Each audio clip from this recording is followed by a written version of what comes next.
Listo, Pandora, yo ya estoy.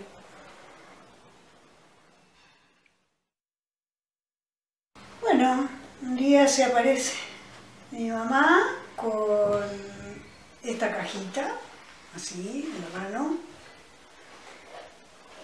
Yo no sé qué edad tendría, yo no hice ese cálculo, pero pongamos entre 30 y pico de años tendría yo en ese momento. Y me dice, esto quiero dártelo a vos, o esto es para vos, o quiero darte esto, no me acuerdo la palabra, pero estaba claro que ella había decidido algo. Y yo le pregunto, ¿y qué es eso? Y me lo da y me dice, tómalo y después míralo y abrilo.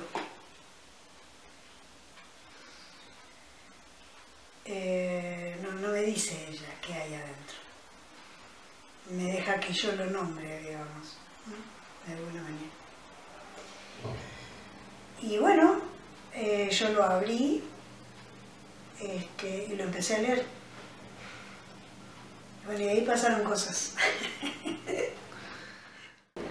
Había ahí en su actitud una cosa desconocida, no era algo cotidiano en su actitud. ¿Y te dijo, cuando te dijo tengo esto para vos, te dijo lo que tenía dentro? No. ¿No te aclaró? No. Ay, qué loco. Y yo le dije, ¿qué es? Y me dijo, abrila. Abrila. O sea, había todo un suspenso. Le puso escenas. Sí, ella no estaba actuando ni bromeando como solía hacer. Te estaba entregándote algo. Era algo que ella estaba haciendo que era importante para ella. Pero yo no entendía nada de nada. Y entonces la abrí y fíjate lo que sucede cuando abrís esto. Decís, oh, ¿qué es esto? Bueno, vean ustedes, eso es lo que sucede cuando lo abrís. Esta caja contiene todas las cartas, creo que todas las cartas que intercambiaron en sus vidas ellos dos. Son antiguas, algunas sufrieron humedad, la mayoría son cartas de amor y reflejan ¿cómo diríamos?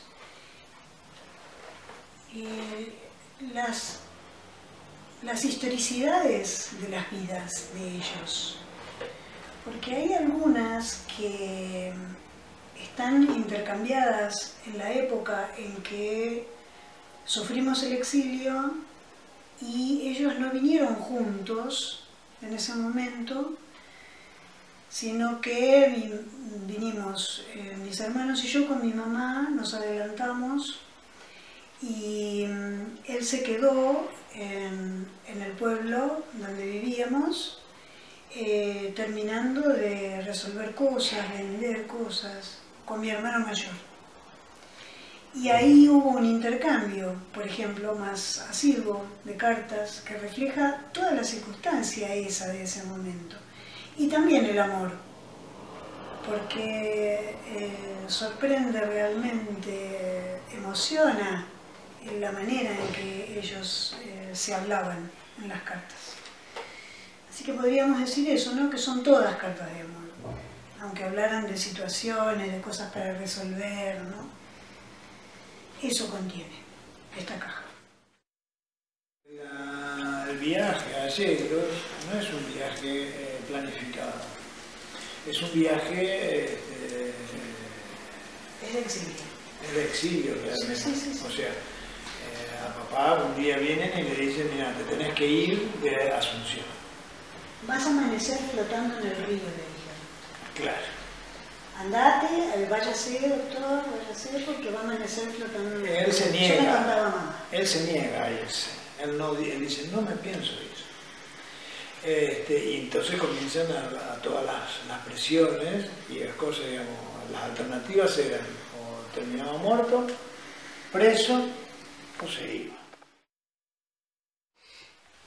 Del viaje, por ejemplo, recuerdo un transbordo de un tren a otro, como escenas. Yo tenía 8 años. Escenas como confusas en medio de la noche y momentos de nerviosismo de mi mamá, de nerviosismo, de miedo también quizás. Casi eso solamente recuerdo del viaje. Era como toda una situación triste o de temor, ¿no? Y claro, mi mamá estaba viajando con, en ese momento, 3 de sus hijos. En ese momento éramos 4. Luego nació mi hermana más chica acá, ya en Argentina, sola, y con su marido allá, con su otro hijo, y en una situación que seguramente era de peligro. Documentos, controles, ese tipo de cosas. Y tengo vívida la sensación de ese recuerdo. O sea que debe haber sido muy intenso. Luego llegar acá fue muy impactante, muy impactante. Vivíamos en un pueblo pequeñito donde no había energía eléctrica, por ejemplo. Wow. Y llegar acá y estar en la 9 de julio y ver los carteles luminosos que en aquel momento ya eran gigantes, era deslumbrante, por ejemplo. Pero llegamos a vivir y nos alojó mi abuela, o sea, la mamá de mi mamá, que vivían en un conventillo en La Boca. Y eso fue tremendo, porque nosotros teníamos una vida muy luminosa, digamos, de mucho sol, ahí donde vivíamos, y nada, mi papá era un personaje importante para la gente del pueblo, lo querían muchísimo, a mi mamá también, y era una vida tranquila y agradable, vamos a decir, y acá todo eso a mí me dio como una sensación de mucha sordidez. No entendía por qué toda la gente compartía el baño, y la cocina, y los olores, todo eso lo recuerdo. Cuando nosotros nos mudamos a Buenos Aires, Argentina, se suponía que teníamos, que mi papá iba a tener un trabajo. Ese trabajo no sé por qué no existió. Y entonces no tenían ingresos de ningún tipo, hasta que mi papá se fue haciendo de clientela. O sea, vos pensás, el día 1 tenés que comer. Y bueno, y entonces mi mamá cosía. Mi mamá era pero súper hábil para crear trabajo, digamos. Todo lo que les pasó fue tan trascendente, vamos a decir, todo lo que uno conoce de la historia del exilio, todas las anécdotas que nos han contado fueron todas tan atípicas y trascendentes, que bueno, digamos, acá está oro en polvo en estas cartas, obviamente. Y de partes que uno ni siquiera hubiera imaginado, ¿no? Bueno, por lo menos yo, o sea, obviamente mi historia es muy distinta de la de ustedes, ¿no? Cuando mi papá vino, nos mudamos a un hotel, también ahí en La Boca, y un hotel en La Boca, era un poco mejor. Y luego nos fuimos a vivir a una casita en provincia de Buenos Aires, en una localidad que se llama Los Polvorines. Ahí empezamos la escuela y retomamos, digamos, una vida cotidiana, organizada. Mi papá puso su consultorio ahí. Y empezó eso que vos preguntás, ¿no? Empezar a adaptarnos, que no fue fácil tampoco. Estaba mezclado cotidianamente, uno usaba un montón de palabras en guaraní. Cuando vinimos, poner que íbamos a cruzar la calle y venía un auto y yo iba con una compañerita y yo le decía, ¿ya qué? ¿Qué quiere decir? Cuidado. Para mí era normal hacer eso, decir, si era un momento así de peligro, uno dice, ¿ya qué? ¿No? Y claro, y la compañerita me miraba tipo, ¿qué decís? Lo loco es que para mí, lo que a mí me pasaba es que yo no entendía el significado de la sorpresa de ella. ¿Por qué para ella ya que no era? Pero también me pasaba con los próceres, me estoy acordando ahora. Eso fue buenísimo, porque yo aprendí desde muy chica que la historia es una construcción. ¿Por qué? Porque acá no conocían a ninguno de mis próceres. Entonces no eran tan importantes, puesto que cambiaba de país y yo allá no conocía a ninguno de los de acá. Parece que Sarmiento, ¿quién es? Claro. Entonces ahí descubrí ya eso, digamos, esto está armado. Pero a la vez era muy raro tener que empezar a considerar importantes unos señores que yo desconocía completamente, muchas de esas cosas, ¿no? Dice, querida Sori, el tren del lunes pasó sin que me trajera noticias tuyas. Es que en la otra carta que yo les leí a ustedes también había como un reclamo un poco más suave. Sí. Espero recibir cartas tuyas. ¿Sabés lo que me pasa? Que está muy transparente con la luz. Lo tendríamos que agarrar.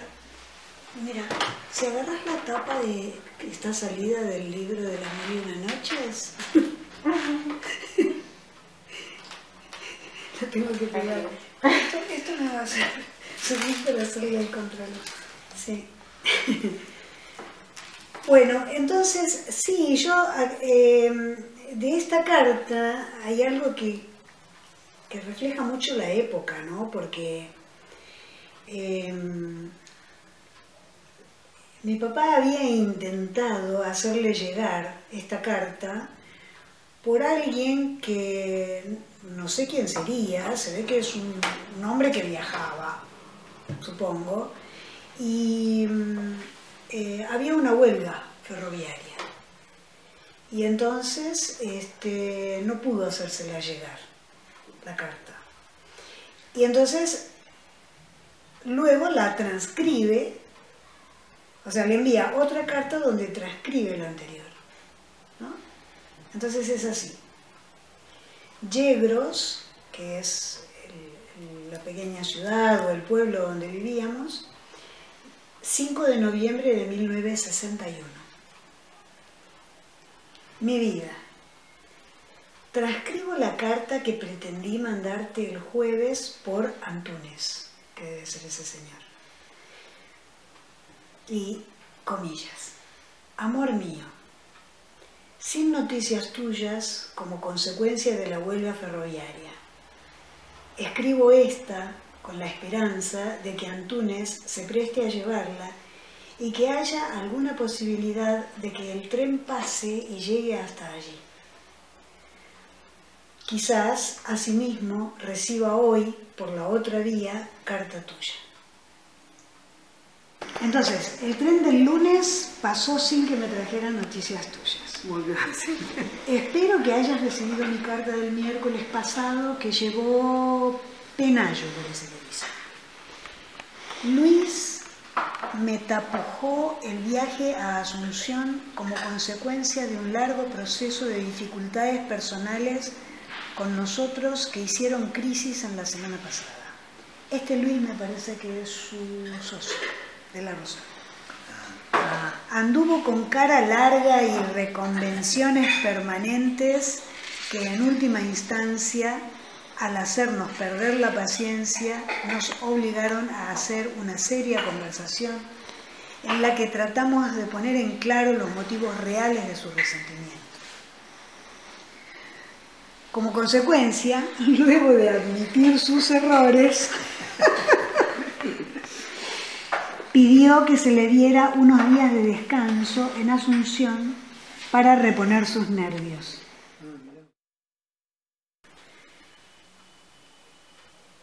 Cuenta dice, van mis noticias, y cuenta un poco cómo están las gestiones que él está haciendo ahí.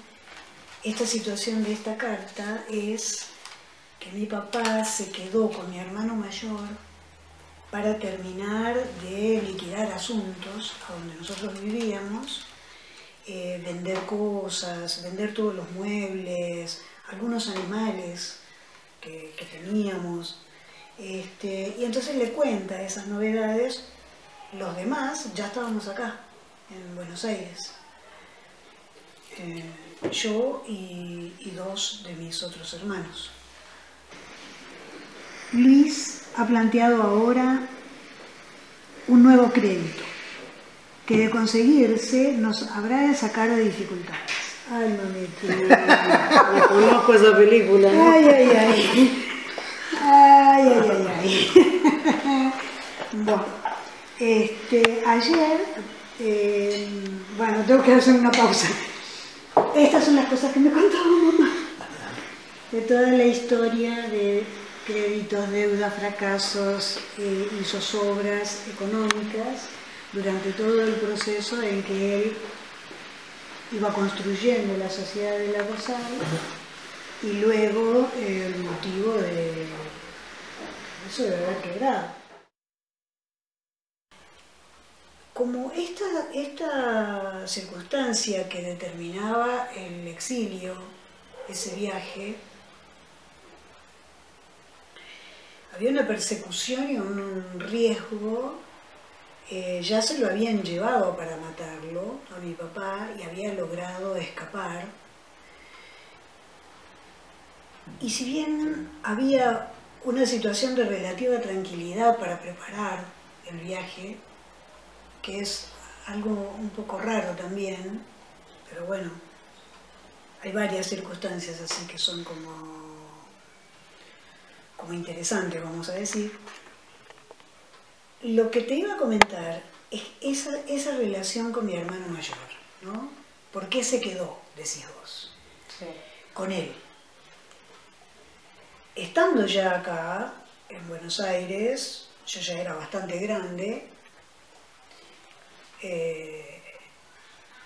una vez mi papá, en tono de comentario, podríamos decir muy personal, me comenta por primera vez algo que tendría que decir como su verdadera motivación para irse y abandonar la lucha revolucionaria, porque para él el exilio significaba eso, abandonar esa lucha contra la dictadura de Stroessner. Y él no quería abandonar esa lucha. Y sin embargo, se fue. Entonces él lo que me dice en ese momento es que él decidió exiliarse porque sabía que él iba a morir si continuaba la lucha allá, y sabía que mi hermano mayor, esto era la idea que tenía mi papá, que mi hermano mayor iba a tomar las armas inmediatamente que lo mataran a él, que lo mataran a mi papá. Y que él podía soportar la idea de que lo mataran a él, pero no podía soportar la idea de que mataran a su hijo, que tenía en ese momento creo que 13 años. Bueno, en esas dificultades estaba tratando de conseguir un crédito. Ayer la jornada se inició a las 3:30. y se prolongó hasta las 10 de la noche. Dios. Sí, era un trabajo muy duro. Anteanoche te soñé. Oh, Anteanoche te soñé en forma que no puede confiarse al papel.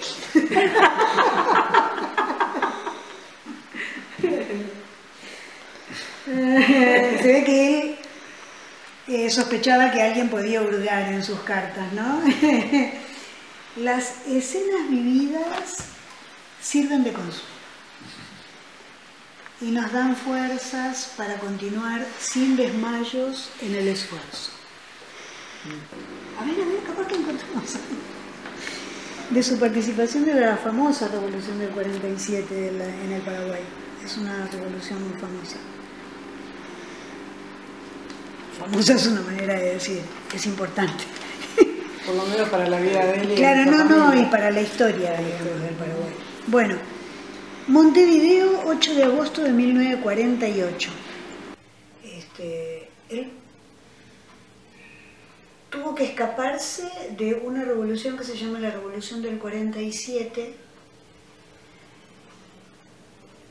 que lo extraordinario es que él mantuvo silencio acerca de su participación en esa revolución, siempre. Cuando hicimos el viaje, que como para investigación hace unos años con mis hermanos, nadie, absolutamente nadie, nos pudo decir cuál fue su participación ahí. Eso a mí me impresiona mucho porque él nos protegió, digamos, a todos, no revelando, pudiendo él mantenerse en silencio toda su vida sobre su participación ahí, pero parece que formaba parte de uno de los lugares claves en esa revolución, no se sabe bien, pero parece que algo de eso le contó a un sobrino predilecto que él tenía en la familia allá. Luego él se tuvo que exiliar, luego entró oculto varias veces, sobre todo para conocer a su primer hijo, porque él se tuvo que exiliar en Uruguay, y cuando nació mi hermano mayor, este hermano, él entró clandestino para conocer a su hijo, su primer hijo, y luego se exiliaron ambos con su bebé y vivieron en Montevideo. Él ahí terminó su carrera universitaria. Luego volvió y tuvo participación constante en contra de las dictaduras. Ese fue un momento ahí en la historia de Paraguay muy confuso, hasta que se instaló la dictadura de Stroessner. Y en un momento dado le recomendaron que se fuera de Asunción, porque ya estaba marcado, de que le dijeron que se vaya a ser doctor a algún lado porque va a aparecer flotando en el río, que era lo que pasaba. Nos mataban gente y aparecían ahí flotando, nadie se ocupaba de mucho más. Entonces nos fuimos ahí a ese pueblo, pero él ahí en ese pueblo empezó a promover levantamientos de campesinos, y bueno, y a crear cosas, hacía militancia social, mucha militancia social, fundó la escuela secundaria en el pueblo, creó una enseñanza del ajedrez que era algo como muy destacado en él. Él fue campeón nacional de Paraguay de ajedrez, y entonces enseñaba a los chicos, a los jóvenes. O sea, él, ¿cómo podríamos decir? Durante el exilio acá también creó la Federación del Oeste de ajedrez. O sea, la militancia formaba parte de su vida en cualquier lado. Claro. Estuviera donde estuviera, él tenía ese compromiso, esa vocación. Y bueno, y acá hay un párrafo que justamente tiene que ver con este asunto del exilio, que me parece que está lindo de leer, que dice: en los demás aspectos mi vida aquí continúa invariable.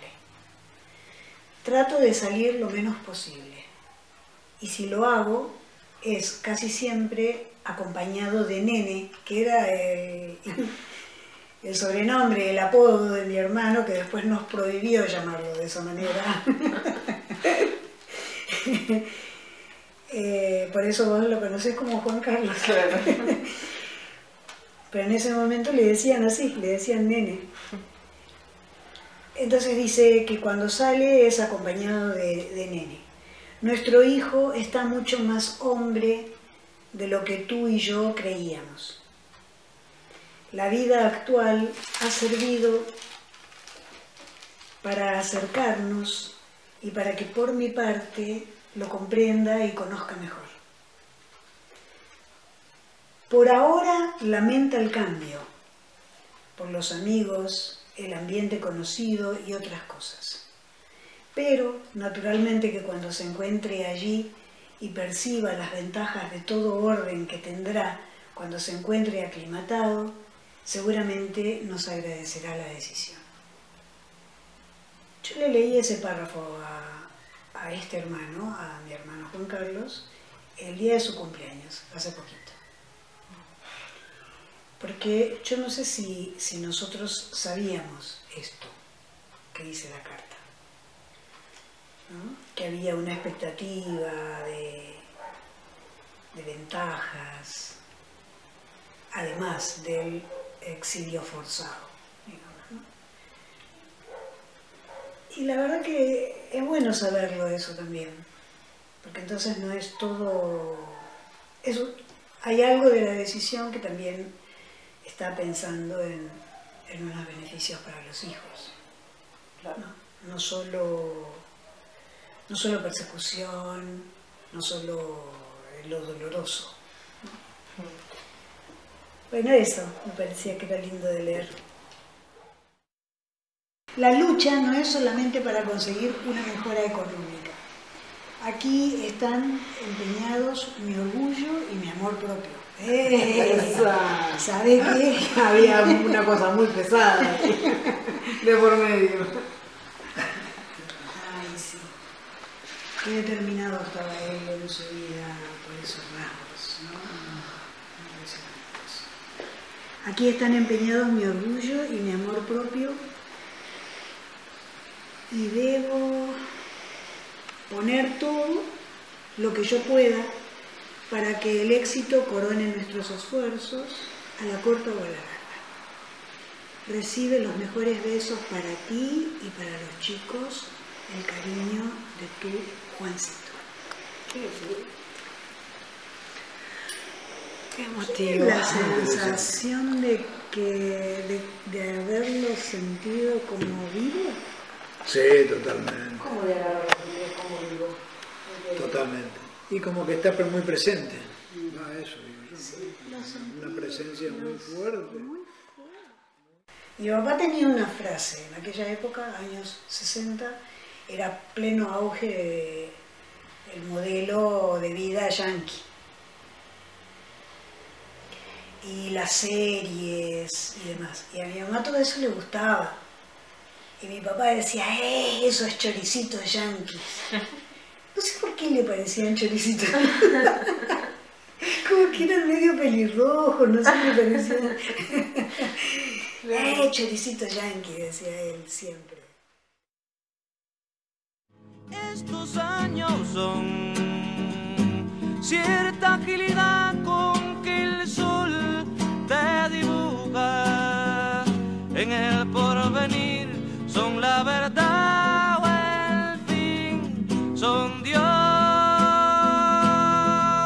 Quedamos los que puedan sonreír en medio de la muerte, en plena luz, en plena luz, en plena luz, en plena luz.